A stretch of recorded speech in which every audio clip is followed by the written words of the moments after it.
Okay, so welcome teachers in today's session. I am Shyam Sundar Sharma is going to make you aware about protection of child rights. Okay, so let me share the screen first.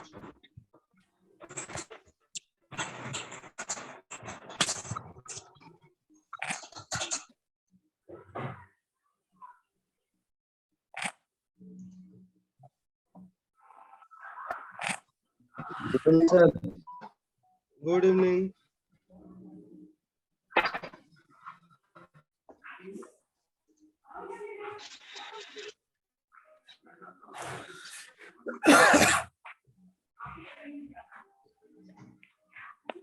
Okay, so I hope the screen is visible for everyone.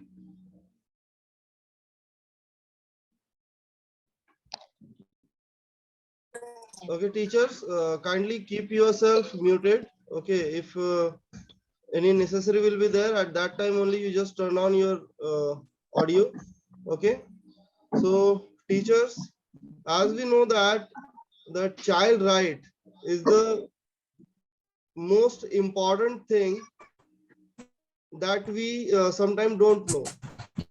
एक काफी महत्वपूर्ण चीज है child right, यानी बच्चों के अधिकार जो हैं, जो हमें कई बार नहीं पता होते हैं और जिसके वजह से हम उनके अधिकारों का हनन कर देते हैं, यानी एक बार अगर कहा जाए तो उनके अधिकारों से उन्हें वंचित रखते हैं। ठीक है, तो बच्चों के अधिकार जो है ये सिर्फ और सिर्फ स्कूल से ही सीमित नहीं होते हैं, तो ये घर से भी, घर पर भी इसके ये लागू होता है। जैसे अगर देखा जाए तो घर पर माता पिता जो हैं अपने बच्चों को जो है काफी हद तक जो प्रेशर में रखते हैं, वो भी एक चाइल्ड राइट के अगेंस्ट है। ठीक है, जैसे कि काफी पेरेंट्स जो हैं अनजान होते हैं बच्चों के अधिकारों को लेकर के, और जिसके वजह से वो उनके अधिकारों को समझ नहीं पाते हैं। अनजाने में जो जिस चीज के बारे में हम नहीं जानते हैं, तो जाहिर सी बात है कि उस चीज को हम नहीं समझ पाते हैं। तो वही चीज माता पिता के बारे में भी होता है। Most parents are unaware and children are also citizens whose rights are guaranteed by the Constitution of India. National and international legislation, it's the duty of every parents to respect the rights of children and protect them from exploitation, abuse and discrimination starting from home. घर से ही बच्चों को जो है जितने भी उनके अधिकार हैं वो सारे अधिकार उनको मिलने चाहिए। जैसे कि आपको अब्यूज जो बच्चे होते हैं या फिर उनके साथ डिस्क्रिमिनेशन किया जाता है या फिर एक्सप्लॉइट किए जाते हैं, तो इन सभी से उन्हें बचाना है। ठीक है, अब रही बात एक्सप्लॉइटेशन की, तो एक्सप्लॉइटेशन के लिए तो घर पे तो उतना एक्सप्लॉइट नहीं होते हैं बच्चे, उतना क्या घर पे तो एक्सप्लॉइटेशन की बात नहीं आती है, लेकिन अब्यूज और डिस्क्रिमिनेशन ये दो चीजों के लिए घर से ही शुरुआत हो जाती है। तो अब्यूज किस तरह से, तो जहां पर बच्चों के सम्मान को ठेस पहुंचना, वो उनके लिए अब्यूज में है। और डिस्क्रिमिनेशन इस तरह से कि बच्चों को जो है कंपेयर करना, जैसे कि एक अगर ज्वाइंट फैमिली है या फिर नेबर की ही अगर हम बात करें, तो बच्चों को हम कंपेयर करना स्टार्ट कर देते हैं। कैसे, तो उनके एजुकेशन को लेकर के कि देखो वो आपसे काफी ज्यादा होशियार है, एग्जामिनेशन में उसके मार्क्स कितने आए, तो आपसे 2% ज्यादा आया, आपको और स्टडीज करनी चाहिए। तो इस तरह से कई तरह के बोझ जो है हम उन बच्चों के ऊपर क्या करते रहते हैं, तो डालते रहते हैं, जो कि चाइल्ड राइट के अगेंस्ट है। बच्चों का जो दिमाग होता है, सभी बच्चों का जो आईक्यू लेवल होता है वो अलग अलग होता है। इसी वजह से सभी बच्चे स्टडीज में अलग अलग आपको परफॉर्म करते हैं। कई बच्चों का दिमाग जो है तो स्टडी में लगता है, तो आपके स्टडीज में बहुत बेटर कर जाते हैं। कई बच्चों का दिमाग जो है आपको म्यूजिक में लगता है, तो वो म्यूजिक के फील्ड में आगे बढ़ते हैं। कई बच्चे जो है स्पोर्ट्स में आगे जाना चाहते हैं, उनको स्टडी से उतना इंटरेस्ट नहीं रहता है। तो इसीलिए कई बच्चे जो है स्टडी के अकॉर्डिंग ये स्पोर्ट्स की तरफ अपना मूवमेंट दिखा करके, अपना हार्डवर्क उसमें दिखा करके वो उसमें आगे बढ़ते हैं। तो इस तरह से सभी बच्चों का जो आईक्यू लेवल जो होता है या इंटरेस्ट एरिया जो होता है, वो इंटरेस्ट एरिया सभी बच्चों का अलग अलग होता है। हाँ, स्टडीज इंपॉर्टेंट है, तो इसके लिए सभी बच्चों के ऊपर बर्डन करने की कोई भी नेसेसरी नहीं है, क्योंकि एक परफॉर्मेंस दिखाना, तो परफॉर्मेंस हर बच्चे का एक अलग एरिया में बेस्ट हो सकता है। ठीक है, जिस तरह से जो प्लेयर्स है, जैसे कि अगर एग्जांपल अगर हम दें तो कहा जाता है कि एक्चुअल में फैक्ट ही है, सचिन तेंदुलकर भी एजुकेशन में इतना बेटर नहीं थे, लेकिन उसके बावजूद भी आज वो क्रिकेट के गॉड कहलाते हैं, मास्टर ब्लास्टर उनको उपाधि दिया गया है। किस पर्पज से? क्योंकि उन्होंने अपना सारा जो लाइफ है या अपना फुल कंसंट्रेशन जो है उस क्रिकेट गेम पे लगा दिया, और जिसका एक बेस्ट एग्जांपल जो है आज वो हमारे सामने है कि हार्डवर्क जो है वो किसी भी फील्ड में हो सकती है, उसके लिए बच्चों के ऊपर प्रेशर करने की कोई किसी भी तरह की कोई जरूरत नहीं है। उसके बाद ये चाइल्ड राइट जो एक्ट है ये आया कहाँ से? तो ये यूनाइटेड नेशन का एक पहल है, जैसे कि the United nation convention of on the child right of the child 1989 UNRC, defining international document which sets out the civil, political, economic, social, health and cultural rights of children, defines a child as every human being below the age of 18 years unless।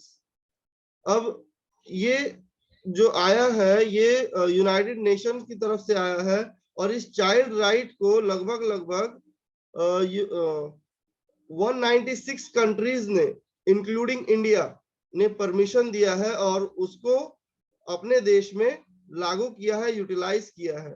ठीक है, इसी वजह से बच्चों के लिए अगर हम देखते हैं कि किसी भी तरह का कोई भी अगर उनके ऊपर अपराध होता है, आपराधिक गतिविधियां होती हैं, तो उसके लिए कानून काफी सतर्क है। उसके बाद अगर देखा जाए तो एक्सप्लॉयटेशन की अगर हम बात करते हैं तो एक्सप्लॉयटेशन आपका सोशली होता है, समाज में आकर के होता है। जैसे कि कई बच्चों को आप देखते हैं कि कई बच्चे बेगर बन जाते हैं, तो बेगर बनने के पीछे कोई एक फैमिली बैकग्राउंड ही नहीं रहता है कि उसके परिवार के काफी लोग गरीब हैं, जिसकी वजह से वो बच्चे भीख मांगने के लिए मजबूर हैं। तो ऐसा रेयर केस में होता है, लेकिन काफी सारे केसेस में ऐसा फाइंड आउट भी हुआ है कि ये एक बेगर्स की कम्युनिटी चलती है जो कि बच्चों को किडनैप करके क्या करते हैं, तो उनसे भीख मंगवाते हैं या फिर उनको एक्सप्लॉइट करते हैं। तो इस तरह से ये एक्सप्लॉइटेशन का मामला हो जाता है, और वहां पर अगर इस तरह से कोई भी पाए जाते हैं तो वहां पर कानून काफी सख्त एक्शन उनके पीछे लेता है, और इस तरह से फिर उन जो भी बच्चे उसमें इन्वॉल्व पाए जाते हैं उनको सही सलामत रेस्क्यू करके उन्हें अपने पेरेंट्स के पास पहुंचाया जाता है। तो इस तरह से एक्सप्लॉइटेशन से बच्चों को बचाया जाता है। उसके बाद अगर बात की जाए चाइल्ड राइट की, तो चाइल्ड राइट के तहत स्कूल में अगर हम लोग अब आते हैं तो स्कूल में बच्चों को जैसे पनिशमेंट देना, तो ये सुप्रीम कोर्ट के द्वारा चाइल्ड राइट के तहत ही इसको बैन किया गया है। जो आरटी का एक्ट जो है, उस आरटी के एक्ट के तहत ही बच्चों को पनिशमेंट देना कानूनन जुर्म है। ठीक है, तो इसीलिए बच्चों को जो है किसी भी तरह का कोई भी पनिशमेंट देना सही नहीं है। अब बच्चों का अगर हम देखा अगर कौन कौन से किस तरह के राइट्स है, अगर इसको अगर हम देखें, या उस जो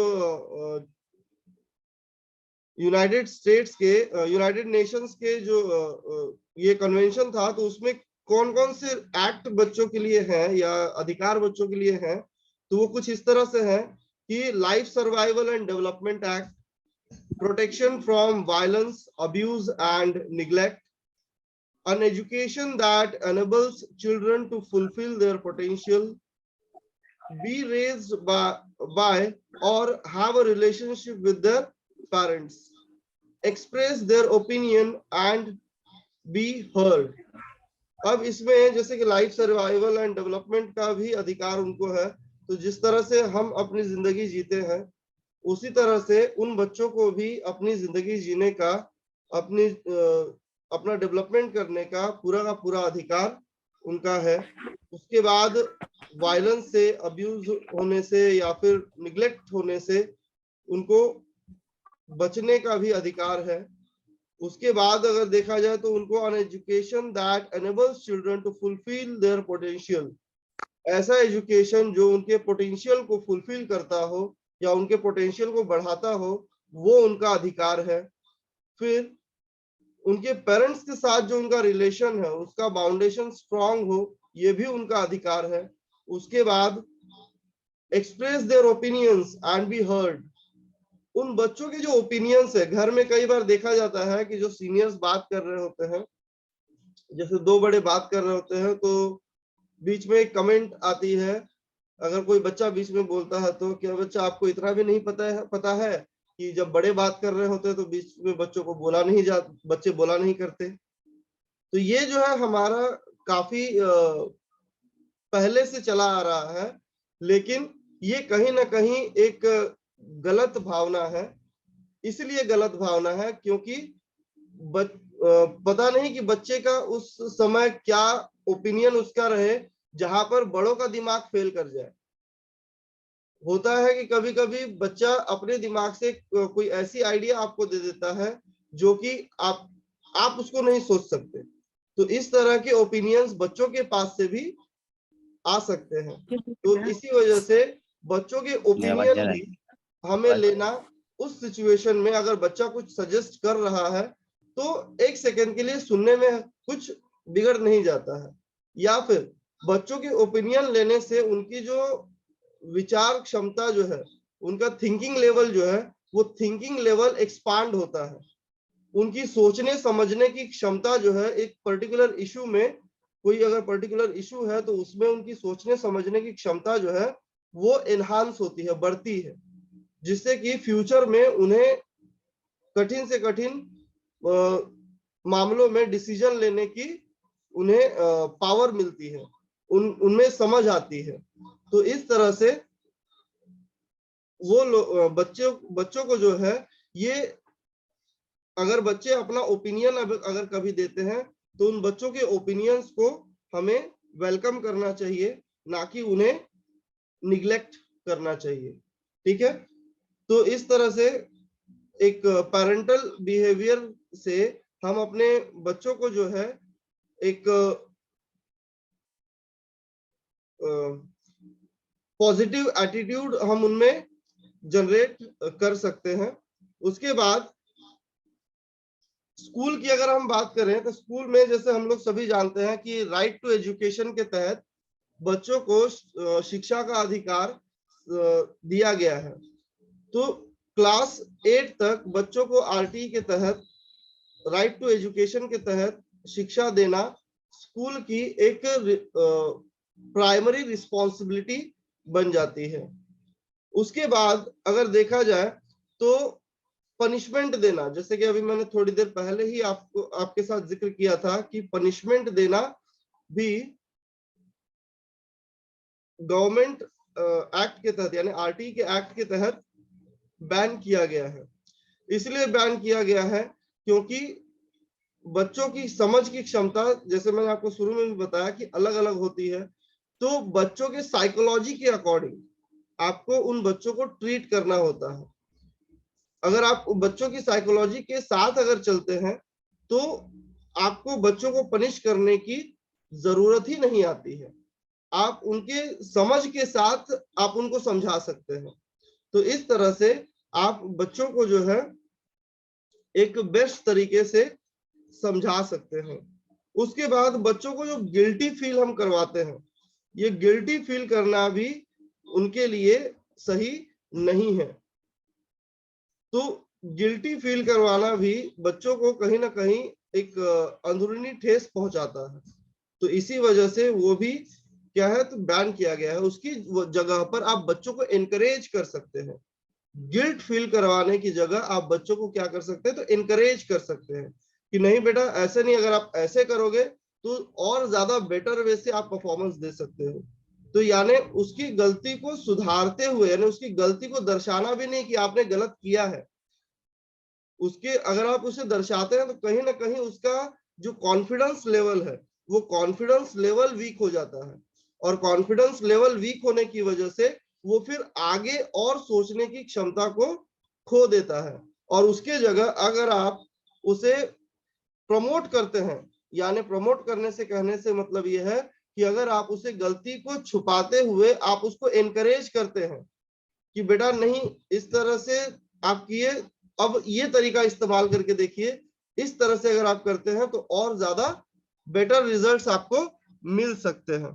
तो इस तरह से बच्चों को हम गिल्ट फील किए बगैर उन्हें एनकरेज कर सकते हैं एक पॉजिटिव एटीट्यूड को लेकर के, जिससे क्या होगा कि बच्चों में मोटिवेशन क्रिएट होगा और बच्चे आगे फ्यूचर में या अपना जो भी वो काम कर रहे हैं तो उसमें और बेटर कर सकते हैं। जैसे कि अगर स्टडीज की अगर हम बात करें तो जहां हम कंपेयर करते हैं बच्चों को, जहां हम कंपेयर करते हैं कि देखो आपसे अच्छा नंबर वो लेके आ गया, आप पढ़ने में ज्यादा कैपेबल नहीं हो या फिर आप सही ढंग से पढ़ाई नहीं करते हैं, तो कंपेयर करने से बेटर उसको हम अगर एनकरेज करते हैं कि बेटा ठीक है इस बार आप इतना कोशिश किए, बहुत अच्छा नंबर आप लाए हैं, आपकी कोशिश के अकॉर्डिंग अगर आप और अच्छा करना चाहते हैं तो थोड़ी सी मेहनत और आप करें। तो यानी उससे क्या होगा कि बच्चा और उसमें अपना एफर्ट्स देगा, उसे ये लगेगा कि उसने जो मेहनत किया उसका ये रिजल्ट है, इससे और थोड़ी सी अगर मेहनत करेगा तो और बेटर वो कर सकता है। वहीं अगर हम बच्चों को कंपेयर कर देंगे कि देखो आप उससे कम नंबर लाए हैं या आपसे पढ़ाई में सही नहीं है जिसकी वजह से आप कम नंबर लाए हैं, तो वहीं पर बच्चा मेहनत करना या फिर और स्टडी में इंटरेस्ट लेना छोड़ देता है, जिसकी वजह से उसका पढ़ाई से फिर इंटरेस्ट हटने लगता है। तो इसी वजह से बच्चों को गिल्ट फील कराने से बेटर हमें उन्हें एनकरेज करना ज्यादा प्रॉफिटेबल रहता है। उसके बाद आगे हम लोग देखते हैं तो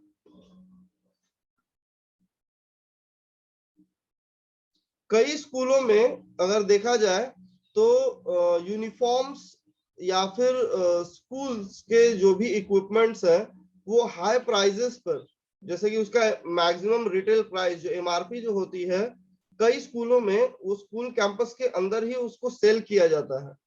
तो और उनके पास से एक्स्ट्रा क्या कहते हैं उसको, एक्स्ट्रा प्राइजेस उनके पास से लिए जाते हैं या एक्स्ट्रा वैल्यू उनके पास से ली जाती है above by selling above MRP. तो ये भी एक बच्चों के लिए एक एक्सप्लॉयटेशन में ही एक पार्ट उसमें आता है जो कि आरटी एक्ट के तहत बैन है। ठीक है, उसके बाद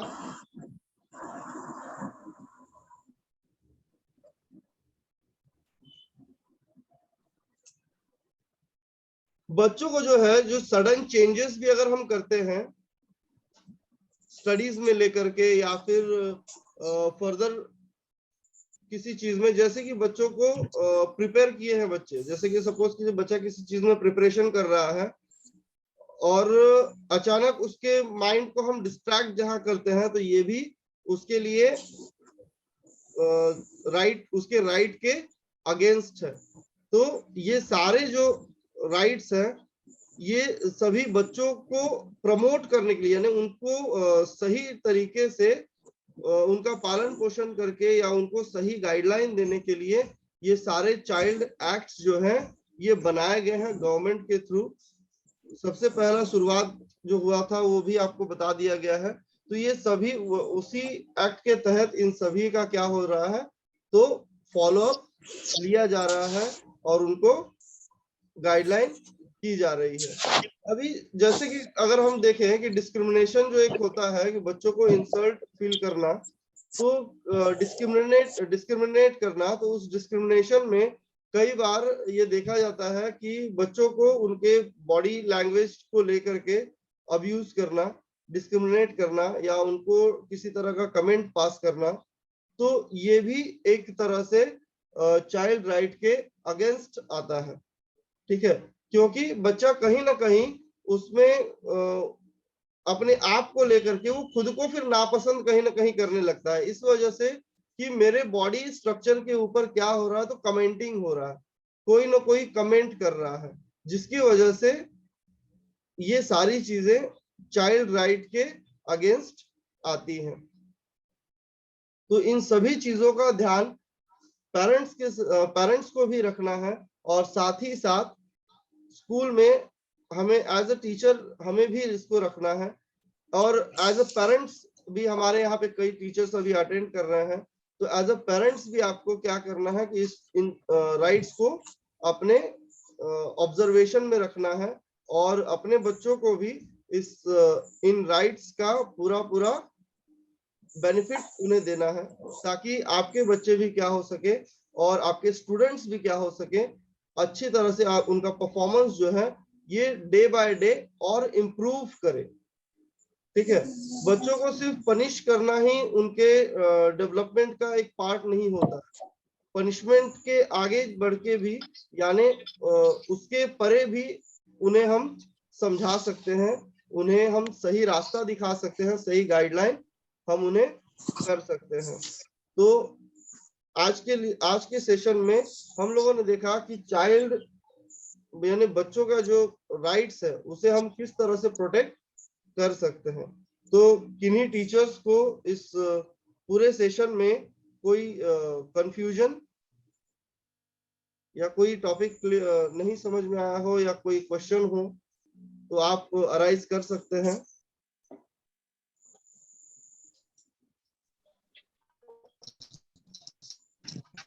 नमस्कार सर। सर मेरा एक क्वेश्चन था आपसे। हाँ सर, जिस प्रकार बच्चों के अधिकारों की बात हो रही तो उनके अधिकार को हम कैसे संरक्षण दें? जहाँ तक उनके अधिकारों की बात होती है, घर पे कुछ अलग माहौल होता है और विद्यालय पे अलग होता है, तो उनको उन दोनों के बीच में कैसे तालमेल बैठाकर उनके जो अधिकारों का संरक्षण किया जा सकता है? उसके लिए देखिए, जैसे कि हम जानते हैं कि जितना हमारे क्लास में जो 40 बच्चे या 35-40 जो भी बच्चे हमारे क्लास में बैठे हुए हैं, उन बच्चों का जी सर, जो IQ लेवल या फिर घर से स्कूल आने का जो माहौल है या घर पर उनका क्या माहौल था, ये हम नहीं जान रहे हैं। लेकिन उसने अगर सपोज कीजिए कि उसने अगर होमवर्क नहीं किया है, ठीक है, अगर बच्चे ने होमवर्क नहीं किया है तो हम क्या एक्शन लेते हैं? मोस्ट प्रोबेबली हम क्या करते हैं कि उसको डांटते हैं, अगर कंटिन्यूटी में है तो उस सिचुएशन में। लेकिन उस सिचुएशन में अगर हम उस बच्चे के साइकोलॉजी को अगर समझे कि उसने ऐसा क्यों किया, अगर बच्चा आपका होमवर्क कंटिन्यू नहीं कर रहा है, तो उस सिचुएशन में हम ये कह सकते हैं कि उसका उस सब्जेक्ट में इंटरेस्ट एक तो नहीं है, ठीक है, जिसकी वजह से वो उस सब्जेक्ट का होमवर्क नहीं कर रहा है। तो उस सिचुएशन में हम उसके लिए उस सब्जेक्ट में उसको इंटरेस्ट क्रिएट कर सकते हैं, या फिर इंटरेस्ट क्रिएट कर सकते हैं जिससे कि वो उस सब्जेक्ट के होमवर्क को कंप्लीट कर सके।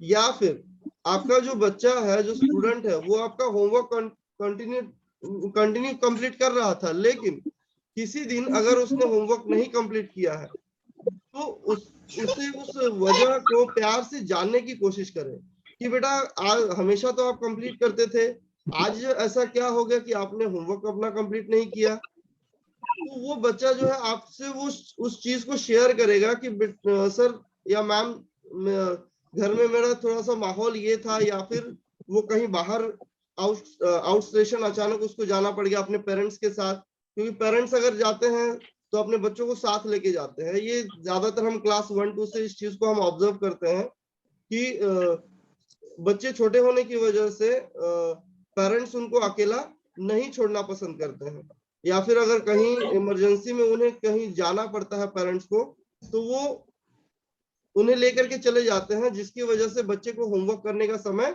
नहीं मिल पाता है और लौटते वक्त उन्हें काफी देर रात हो जाती है, जिसकी वजह से बच्चा अपना होमवर्क कंप्लीट नहीं कर पाता है, या फिर कुछ फैमिली क्राइसिस भी हो सकते हैं।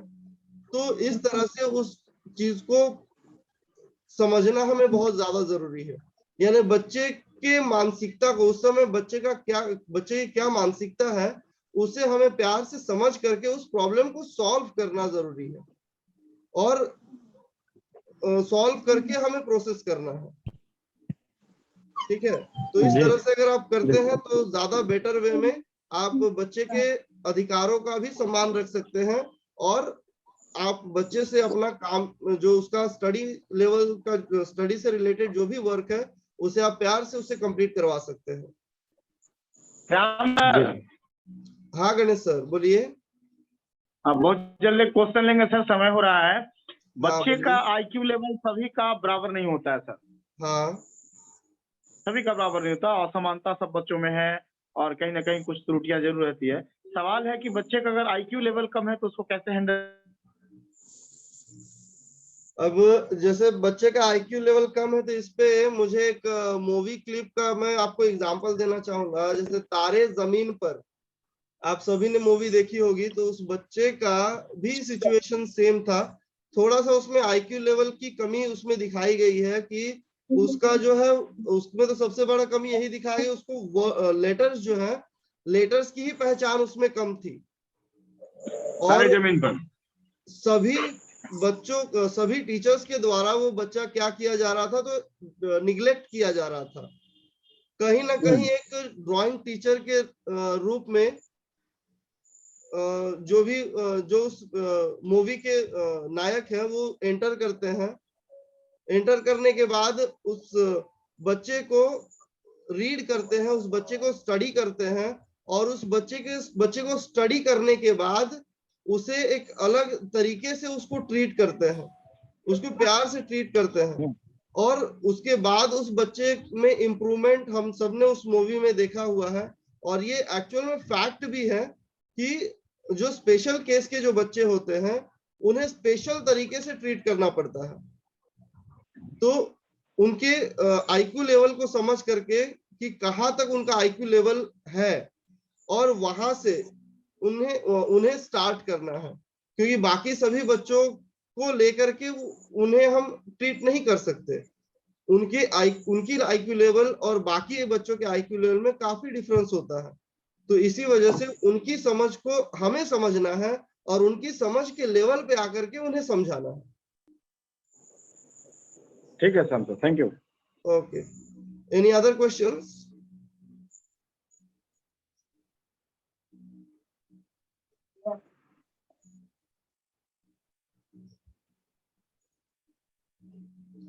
Teachers, any other questions? We have more 5 to 6 minutes, so if you have any queries, then you can ask. No sir. No sir. Okay.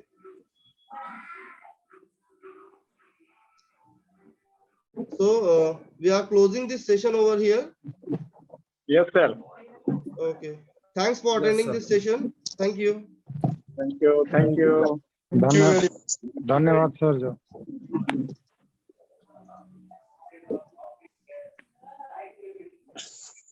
Thank you, sir.